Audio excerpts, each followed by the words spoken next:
with plenty of different clubs on the market. Today we are testing the P770 with a mid-handicap golfer against his current iron. Good afternoon guys and welcome back to the channel. We are talking the TaylorMade P770 today. Last week we talked about the P790. We compared those to mid-handicap Dave's Takomo 101T irons.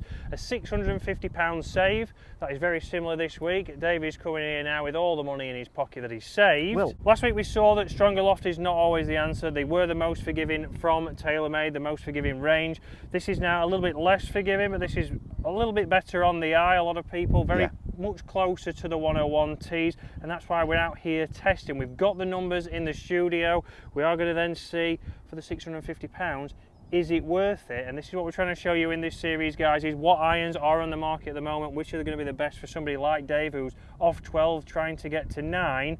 If that's you, or even if you're off the 20 handicap range, which irons would suit you the best? So we're going to get into it. So Dave's going to start with his current iron, so his Takomo 101T. And interesting this week, this iron, obviously the 770, is actually a little bit weaker than Dave's. So we've got 29 degrees in the 6 iron, we've got 28 with Dave's 6 iron of his current set, so a little bit weaker.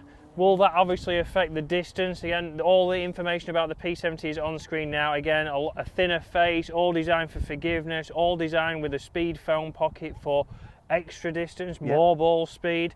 But with that weaker loft, is it launching better? Is it carrying further? And is it performing better? That's all we want to know. But Dave's going to go with his current club first. We're going to see the ball flights on here as usual with a shot tracer. I'm going to switch over to TaylorMade. So this is all about now, guys, talking about price. £650 difference in these irons. Let's launch nice and high out to the right, drawing back just onto the right hand side of the fairway. Let's do the old switcheroo. We're using the same ball here, guys, as well. So one big thing you need to do is be testing golf clubs with the same golf ball, with the golf ball you use in competition. If you can get out on the golf course and hit them, we'll start to see where you are landing them.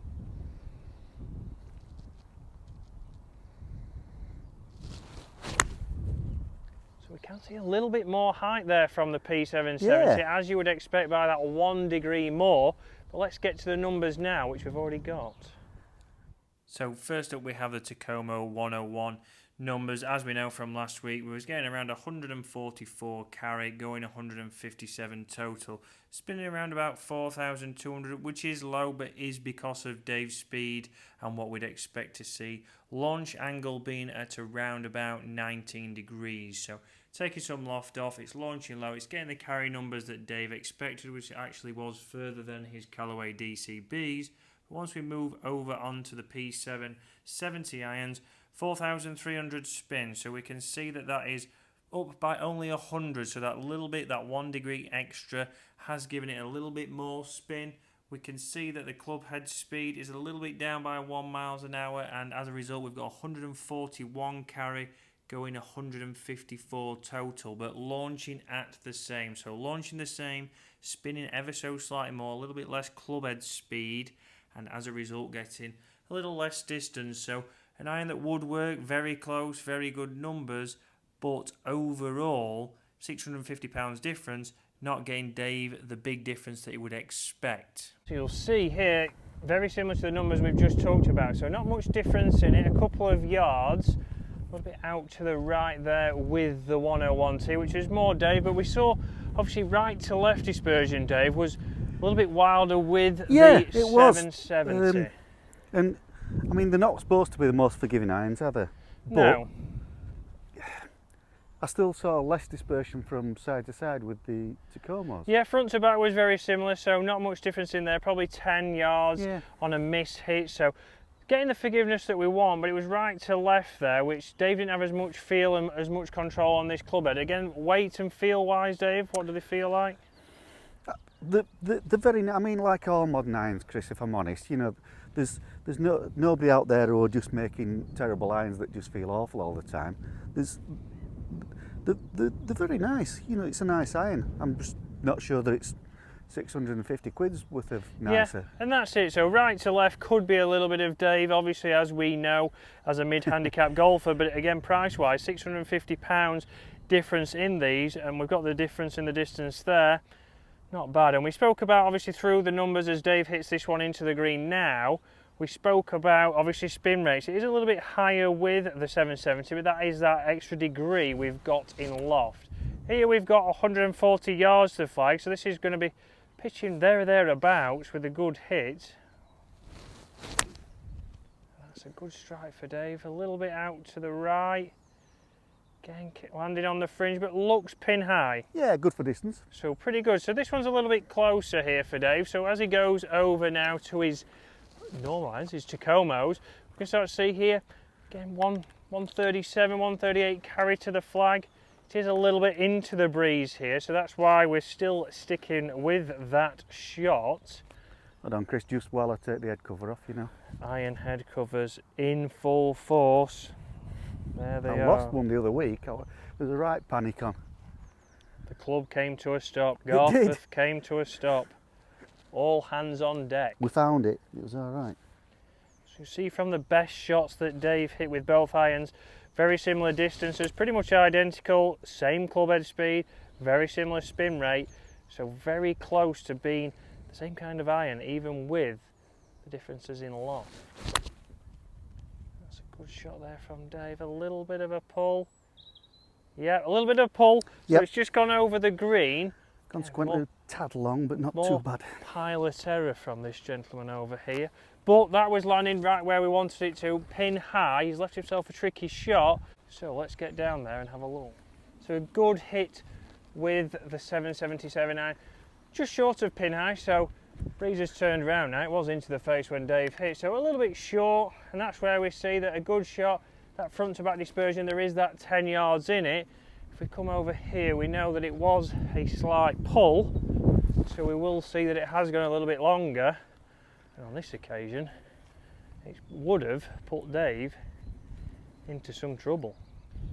So you'll see on screen, obviously ball speed was a little bit up on the 101Ts. Club head speed again, 72 miles an hour. It was nearly a mile and a half slower with the P770, but ball speed was still very close to each other. So is that the price you're paying, £650 for that speed foam in the club head, and obviously the little bit more technology potentially? A bit more technology. Yeah. Is that worth £650? That's the big question we've asked Dave, and we know Dave's answer because he hasn't gone for it. So we're going to carry on. We're going to play a couple more shots into the par 5 fifth here with these 7 irons, and then we're going to be talking about the spin rate number. So you will notice that the spin rate number is down at around about 4,200 and 4,300 with both of these irons, which would probably say for a 7 iron is a little bit low. Yeah, it is, yeah. We would be looking for around about 6,000, but that is all dependent again on club head speed, on what we're producing back at the golf ball. So we know that getting the spin rate up is down to numerous factors. So we have to think about what kind of loft we're producing, what kind of swing speed, what kind of angle of attack have we got. But the big thing we're going to be talking about next is one thing that you can get without changing anything that's going to help you get a little bit more spin. So as Dave cleans his clubs, which is a rarity and the first time you'd ever see that on the channel, the main thing we need to talk about for spin is golf ball, so using the correct golf ball. If you're using a low spin one because you've seen, oh, so-and-so's using an AVX, I'm going to use an AVX, or somebody uses a Pro V1, you know everyone uses a premium ball, so I'm going to buy some Pro V1s, you might not get the spin you needed. You might need to go to something that's a 2-piece golf ball, so a 2-piece construction. You might need an ionomer cover to get it launching a bit higher as well. That might then affect your spin, but you need to find a ball that's in there. So we need to find whichever golf ball you've got can get you the right launch with the right amount of spin to be able to get it close. Dave's cleaned his club now, he's ready and fired up. So we're going to go in here, we've got that elusive distance again, 138. This pin's right at the front, and this is what we're trying to show here. It's all about landing angle, it's all about obviously spin. We know that's low on these irons, that's why when we test it on the TrackMan it is normalising the data to a premium ball. Dave's been using the AD 333, so we're going to see how that is reacting on the green, hopefully when Dave lands it on there, because this is right around the range where Dave should be landing the ball. So we're going to see how the AD 333 reacts onto the green. We should be pitching it on there. We're going to then see which one of these irons stops quicker. We know that the 770 has that 1 degree of extra loft. Is that going to pay dividends out here, or is it not going to make much difference? So what's up first, Dave?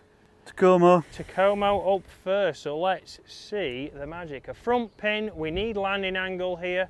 We might need a bit of spin control, so that is down to the combination of golf ball and speed. That's a fantastic shot. Shot tracer on there, drawing in nicely. And that has pitched on the right side of the green next to the flag and stopped what looks like within a yard or two, Dave. And a divot, Chris. What's that about? Unheard of. Dave has taken a divot. The crowd has gone wild. Let's see if you can do it twice in a row, Dave. That's the problem. So 770 in now. We should potentially see this launch a little bit higher. That launched on a good ball flight, carried all the way there, as we know, carried the 140, and has left us a good putt.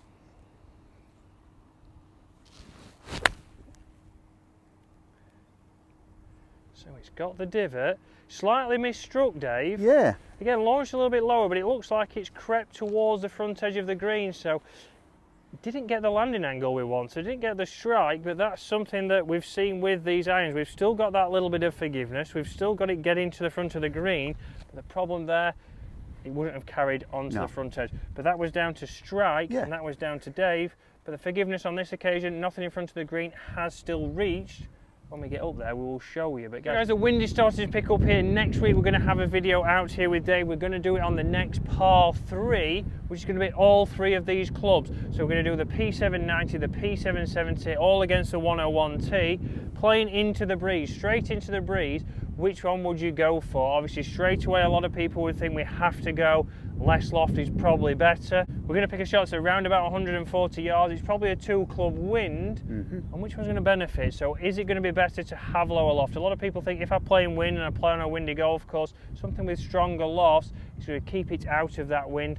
But then is it going to be impossible to keep the ball close? So guys, hopefully you're enjoying this series. Comment below what other irons you want to see. We have got the Paradigm X range coming up. We have got the Ping G430, but would you like to see some more budget irons, how they compare to the 101s, and what irons are you looking at? Guys, we'll see you again later in the week. See you soon.